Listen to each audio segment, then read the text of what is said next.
Hi, I'm Spencer Christian. On this episode of Tracks Ahead, we'll see how steam heritage is being preserved in Pennsylvania.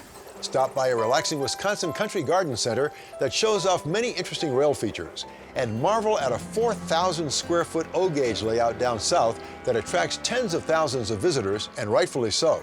But first, a visit to a Cincinnati-area rail-themed park featuring the world's largest indoor train display. It's really quite amazing. Let's get started. In southwest Ohio, the town of West Chester is home to about 60,000 people and a unique entertainment center with plenty to catch your eye. Truthfully, it's the only one in the world that is more than just trains. We think it's a one-of-a-kind unique, which is as unique as you can get. These are all hand-built, scratch-built. And with 25,000 square feet of Model G scale trains, it's one of the largest indoor train displays in the world. This is Entertrainment Junction, and Don Aders is its proud owner and operator. But back in 2002, Don found himself with, well, a little more free time. I knew I was going to retire early, and I belonged to the Greater Cincinnati Garden Railway Society. Our club wanted to do an indoor layout, and so I took the concept and actually tried to make it into a business, and this is what came of it. But the entertainment undertaking needed hundreds of hands to do thousands of hours of work. And after a building estimate, it became clear that they needed more help than they thought. We had an estimate of $16 to $22 million to have this built for us.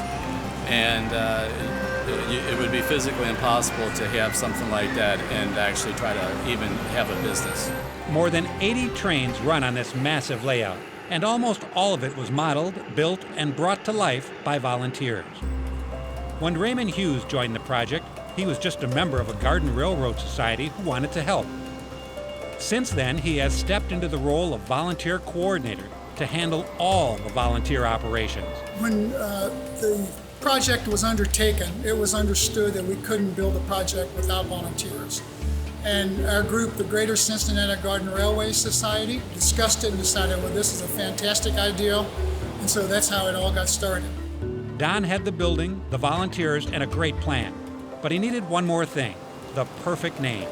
I was at one of the airports trying to figure out what name to name our facility. And entertainment was the business I was trying to get into.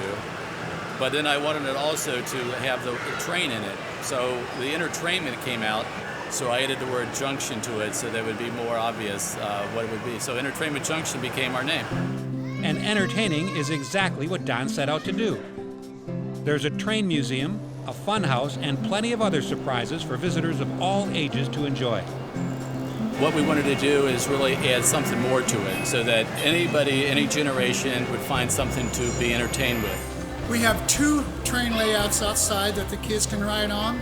We have one that's in front of the building, and then we have a 7.5-inch gauge ride-on train that goes from the side of the building all the way to the back, 1,000 feet of track.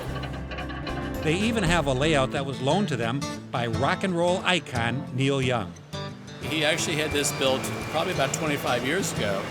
And one of his concert tours, he actually traveled around in America with it and set up a tent. And so it was in storage, and he heard about us, and he donated his traveling Lionel layout to us. But people are coming from across the country and around the world to see the main attraction. Visitors get to experience the great eras of American train history as they walk through the train journey. The actual train journey consists of our layout, and as you really walk in, you walk into the early period, which is the 1860s to the 1900s. Then you would go into the middle period of railroading, which is the 1940s and 50s. And then you go into the modern period, which is the 1970s up to the current times.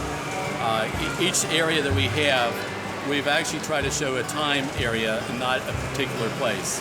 So a lot of our buildings, bridges, trestles, everything we have did exist or does exist, but we've put them together as a collective unit. And almost all of it was built from scratch by hand. Charlotte Hughes is a volunteer who has been working with the layout since the beginning. She says making the details in the layout starts long before the volunteers start building. We research the various buildings that we put on the layout, and we look up historical photographs actually dimension the buildings from the photographs and do as much detail on the building as we can from the photographs. There's a lot of intricate detail, especially inside some of the buildings, and if you gaze into many of the buildings, you'll see in one area a dance studio, and individuals are embraced and dancing in the Arthur Murray studio. Clothing in clothing stores, grocery stores, but all the little details go inside, either from photographs or actually little clay models. Steve Carr is another volunteer who works on the layout, and his job is to keep the trains moving. When he started working with the folks at Entertrainment Junction, he was part of the track laying effort. But he soon began helping with the effort to wire power through the display and became one of its primary electricians. So when the group needed someone to computerize the train operations, Steve stepped in again. We have approximately 50 small computers that are managing all the operations of the trains.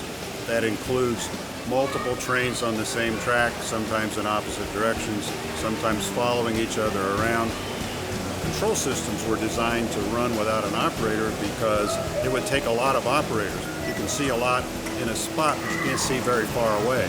So we wanted them to operate autonomously, and they do. They've also installed a few surprises that are set up to go off at the touch of a button.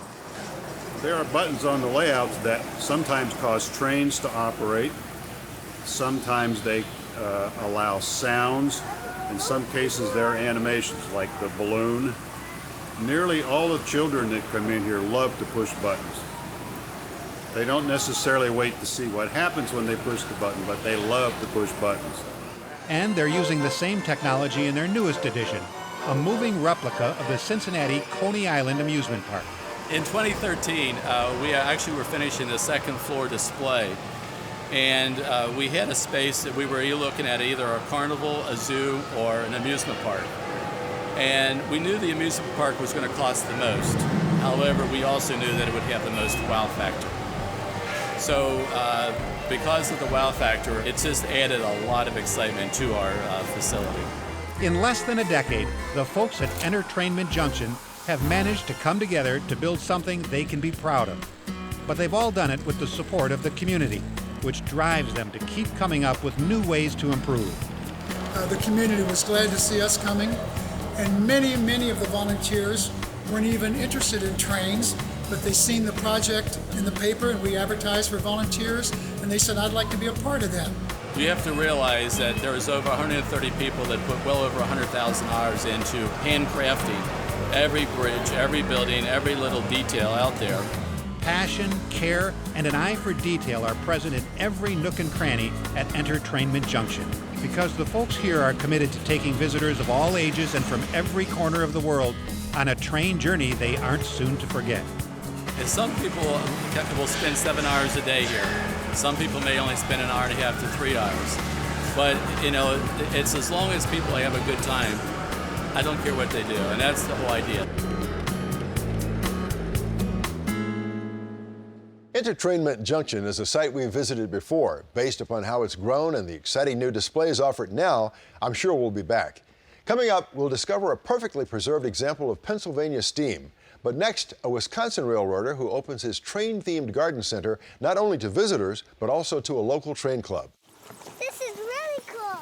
Any family outing is that much more memorable when something different, something unexpected or out of the ordinary presents itself. And how exciting when it's a train, meandering its way through flowering fall mums and the blaze reddish-orange of a burning bush. Well, it's a surprise because a lot of families that come here don't realize the Garden Railroad is here. So as they're walking around the garden center looking for their plants or trees or whatever they're here to purchase, they stumble across the Garden Railroad and it's surprise, wide open eyes, and the kids just race towards it. When they hear the trains, they absolutely glow with the joy of looking at the trains. Lamb's Nursery in Jackson, Wisconsin features what you'd expect at a family landscape and garden center. But what is quite different about this property are the many tie-ins to the owner's love and fascination with railroads. The Garden Railroad was a joint venture between the Lambs Garden Center and the Cedar Creek Central Railroad Club. The Garden Center is responsible for all the big work, moving the rocks, moving the dirt, putting in the waterfall, and the Train Club has been responsible for installing all the track, laying the track. As Train Club members, we are all required as a part of our membership to volunteer at least 2 times running the Garden Railroad on weekends and during the week when the school groups aren't here. So we volunteer our time keeping the trains running. The Garden Railroad makes its way through the landscape, but it's far from being the only rail feature at Lambs. Although very small and rather simple compared to the vast garden rail feature just outside, an N-scale layout in the garden center itself represents something very special. The N-scale layout kind of mimics the actual acreage out here. John Lamb invited us to build a railroad in his building. He actually made space for it. We started construction in here around April or May of 1995. Our club had an idea of what we really wanted to do, combining the efforts of all of the members with their talents, and eventually developing it into the state-of-the-art electronics as you see today. Cedar Creek is a southeast Wisconsin railroad club that has found a home at Lambs, designing, building, and operating several layouts on the site since the mid-1990s. Most model railroad builders have big dreams for their little trains. At the Cedar Creek Central Railroad Club, they've recreated the rail traffic of the entire continental United States and Canada in one room. We estimate close to 1,500 feet of track, not counting the yard trackage. The levels of the layout represent portions of the United States going from the East Coast to the West Coast. Chicago would be the hub. That freight traffic would move into our area and be classified to certain industries on our layout. The West Coast would incorporate Denver and Canada. More than mimic, we try to stay with the actual railroad operations. We have a dispatcher's panel, and that's how traffic is regulated. We have like 0 accidents or train meets, which is important. The Railroad Club's efforts fit right in with Lamb's Nursery owner John Lamb's lifelong interest in trains, as well as his vision for his business. John has been working to develop his property into a tourist attraction with a wide range of activities, events, and historic artifacts. This bridge is built in 1883. It was built as a railroad bridge in Des Plaines, Illinois, and then amazingly moved to Wisconsin in 1920. When the state of Wisconsin wanted to replace it about 1996, somehow I got the word just in time. Well, we said, we'll take it, and we saved it by 2 days. This bridge is used almost daily. Through the month of October, there's school groups here every day, and all of them love to go over the bridge, and of course through the creek, around the lake, and then to the pumpkin patch. You've seen Garden Railroad, you've seen HO Railroad inside, you've seen the little end gauge of the farm, and now we stand on 160 acres that has the room and has the trails to take this big engine out and give rides to the public. That will be the day. That's part of the dream. It's just fun, and I think that's what it's all about. There's a lot of debate between should a model railroad be realistic or should it be whimsical, and I think we have a nice combination here to please everybody.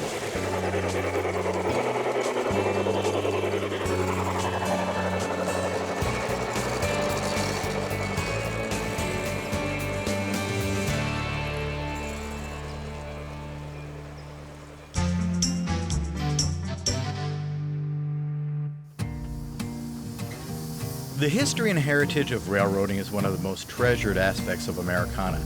And thanks to the tireless efforts of a special group of Pennsylvania volunteers, the Williams Grove Steam Historical Association is a living legacy to early to mid-20th century steam technology.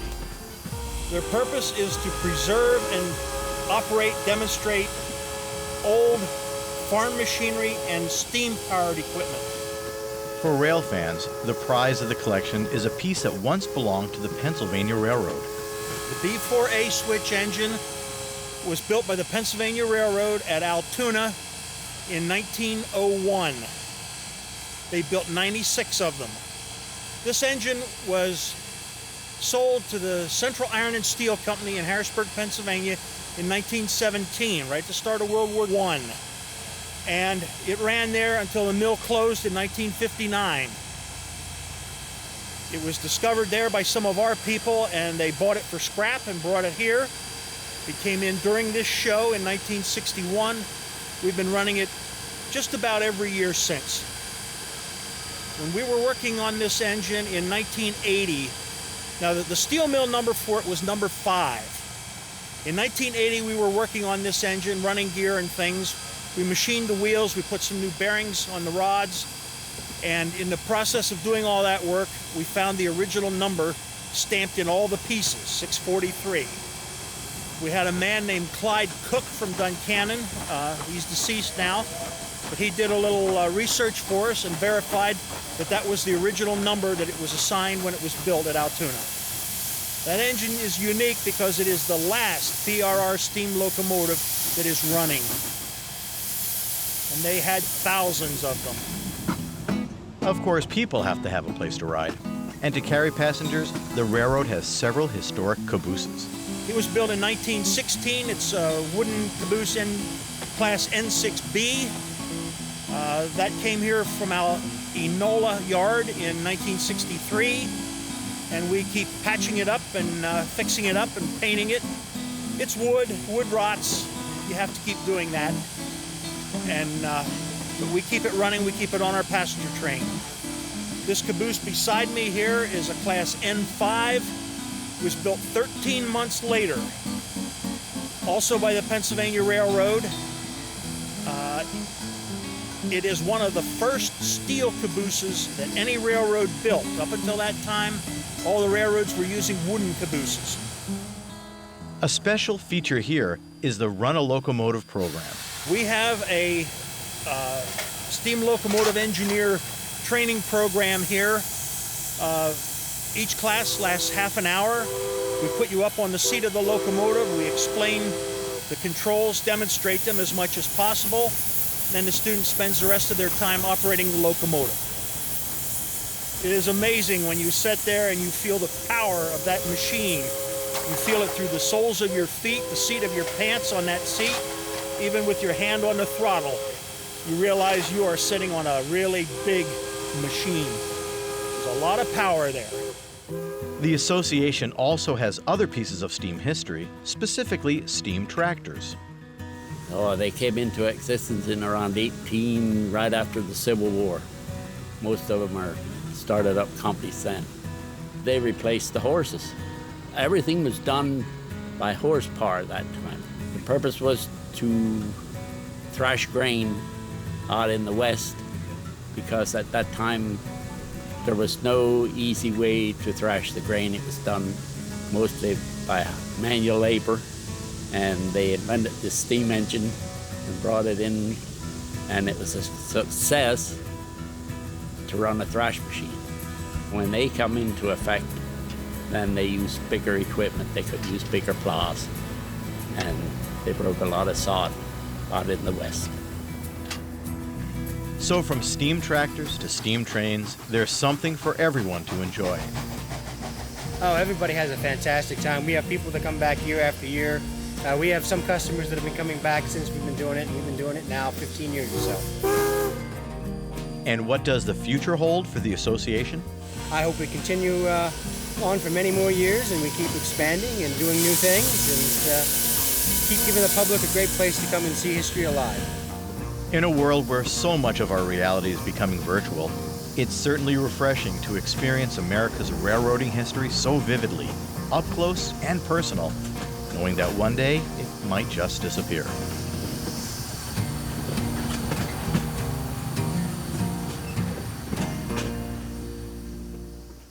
Hi, I'm Dave Ball. If you build it, they will come is an oft-repeated Hollywood line.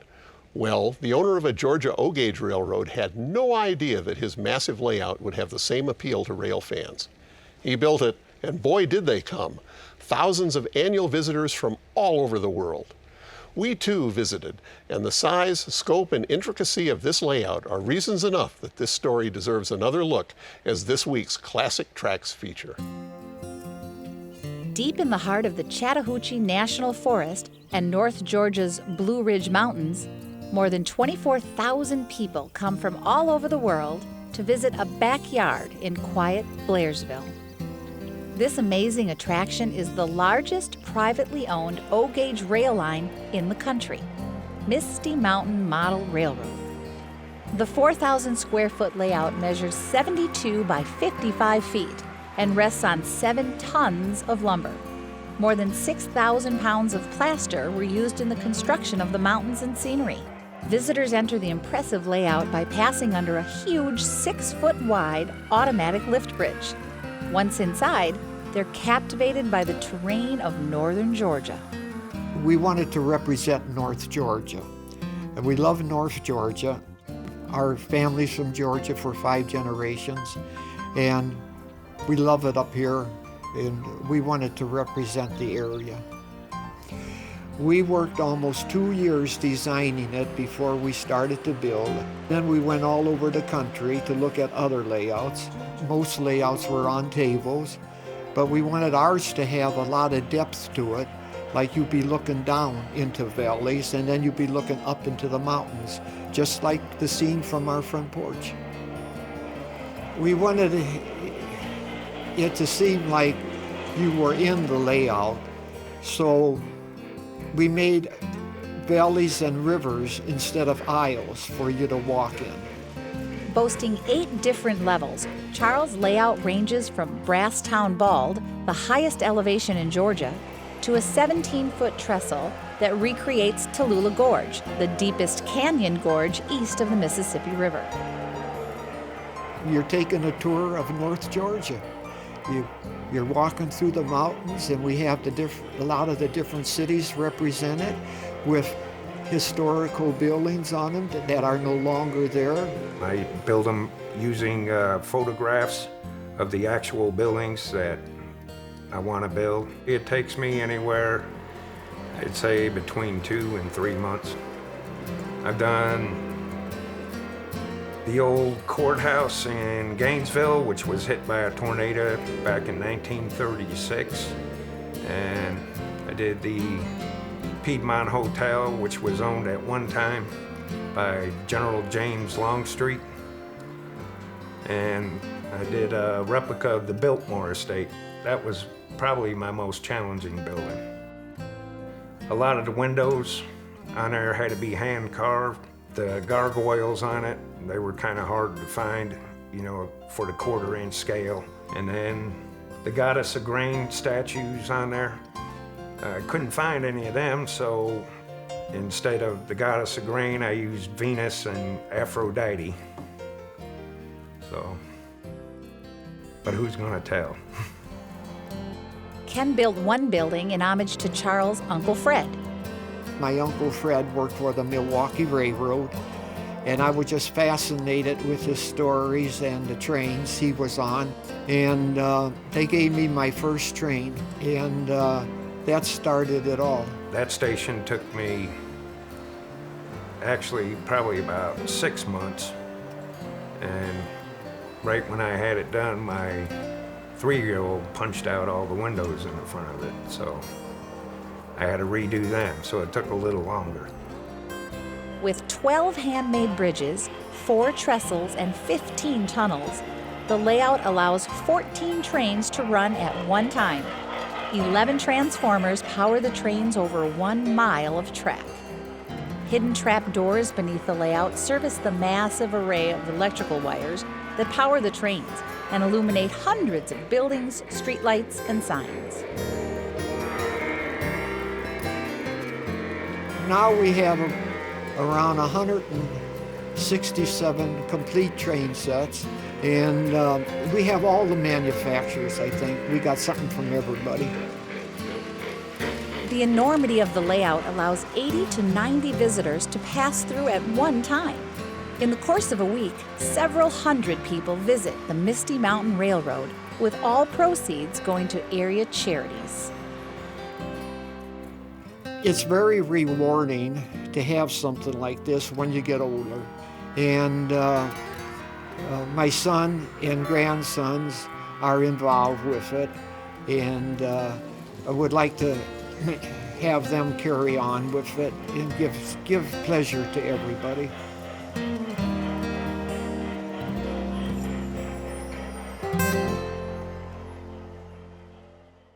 While we've told the stories of literally hundreds of layout owners over the years, the enormity and variety in Charles's Railroad makes this one perhaps the most impressive we've seen. Blairsville is but a few hours from Atlanta, and rail fans should seriously consider a visit to the Misty Mountain Model Railroad. Well, that's all for this episode. Please join us next time for more Tracks Ahead.